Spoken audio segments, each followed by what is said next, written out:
저희 라보토리는 실험실이라고 하는 뜻을 가진 라보라토리하고 이야기라는 뜻을 가진 스토리의 합성어로 만들어진 디자인 스튜디오 이름입니다. 그만큼 저희는 브랜드에 대한 이야기를 가지고 공간을 풀어가는 거에 저희는 최선을 다하고 있는 스튜디오라고 봐주시면 되고요. 어떻게 보면은 브랜드가 가진 본질적인 이야기와 스토리를 공간화 시켜서 이용자들에게 전달시켜서 그 브랜드를 경험할 수 있게끔 만들어주는 역할을 하고 있는 디자인 스튜디오라고 봐주시면 될 것 같습니다. 어렸을 때 미술 시간을 제일 좋아했어요. 그 중에서 만들기를 진짜 좋아했었거든요.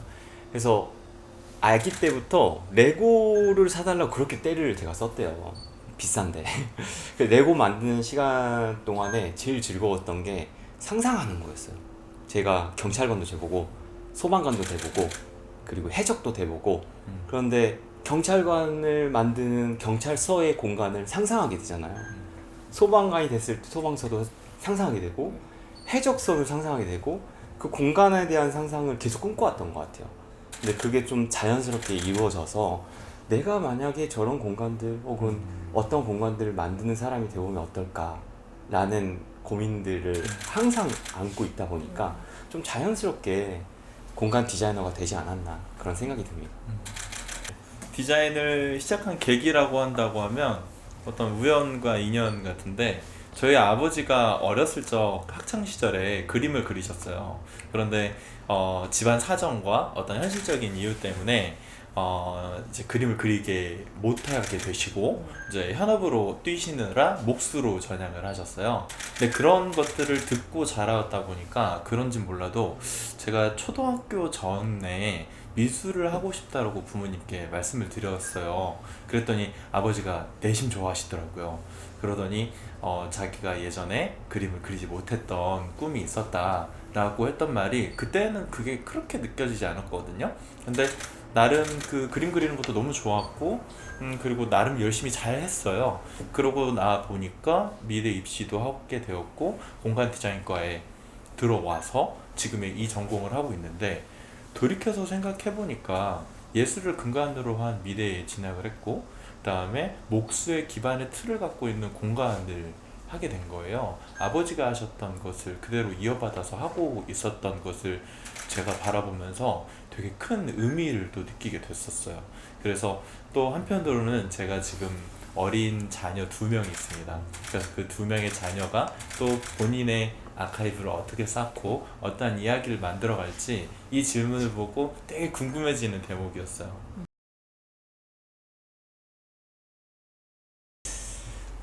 저는 오리영 때라고 하는 프로젝트가 기억에 남는데, 라보토리를 시작하고 나서 얼마 되지 않아서 지인의 프로젝트였었는데, 지하에 있는 곳이었어요.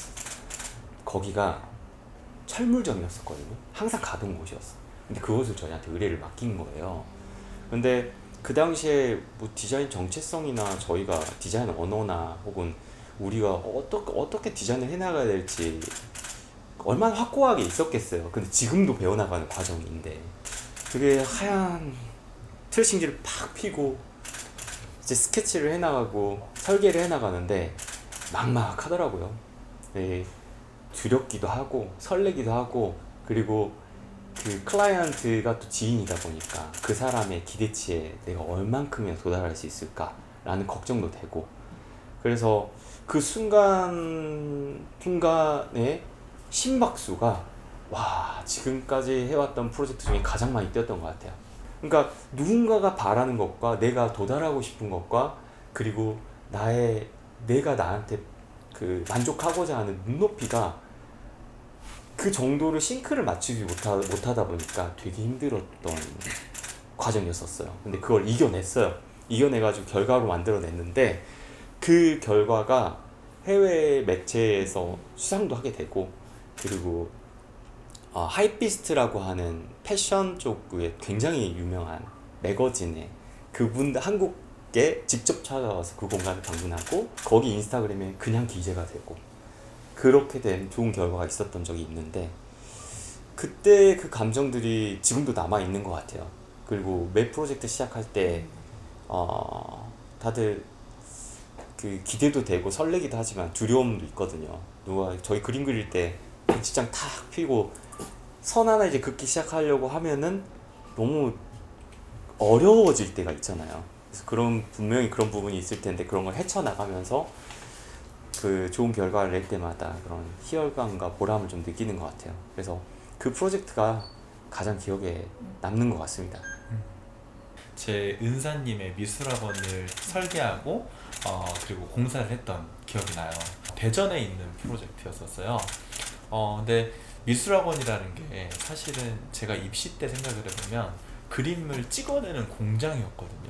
그리고 스파르타식으로 이렇게 그려야 돼 라고 하면서 억지로 그림을 그리게 되면서 되게 그 미대 입시라는 그 기억이 썩 좋지만은 않았었어요. 근데 사실은 지금 와서 디자인을 해보니까 디자이너로서의 의미를 갖기 위해서는 그런 게 중요한 게 아닌데 왜 이렇게만 할 수밖에 없었을까라고 하는 이야기를 선생님과 나누다가 진호야, 네 말이 맞다. 나 학원을 다 갈아엎어 볼래. 하셔가지고 그 프로젝트가 갑자기 시작하게 됐어요. 그렇게 되면서 만들었던 그 프로젝트가 저한테는 굉장히 의미가 있었는데 왜 그러냐면 그 선생님도 눈높이가 높았고 저도 더 잘하고 싶었고 그 하고 싶었던 의미가 컸거든요. 그런데 현실적인 문제도 있었고 실제로 제가 사랑하고 존경하는 은사님의 공간을 만족시키게 만들어주기 위해서 했어야 되다 보니까 일이라는 것보다 좀 더 많은 심적 부담감이 있었던 것 같아요. 그래서 더 마음을 쓰고 더 체력적으로도 더 많이 신경을 쓰면서 진행했던 프로젝트여서 지금 생각해보면 가장 힘들지 않았나? 라는 생각이 들다가도 마무리가 그것도 결국 잘 됐어요. 끝선까지 아주 마무리가 잘 됐어가지고 흡족해하는 선생님과 그리고 그 학원이 결국은 그 대전 내에서 굉장히 유명해져가지고 잘 되는 것을 보고 선생님이 너무 고맙다라는 말을 딱 전해주실 때 제가 그동안 힘들었던 그런 고생했던 마음들이 싹 녹으면서 이게 내가 이 일을 하는 이유구나 의미구나 이런 생각들이 들면서 그래, 이 일을 하는 이유는 결국은 우리가 사랑하는 사람, 영향력을 주는 사람들에게 이런 공간을 제공하는 일이구나 라는 것을 느꼈기 때문에 저는 그 미술학원 프로젝트가 가장 기억에 남았던 것 같습니다.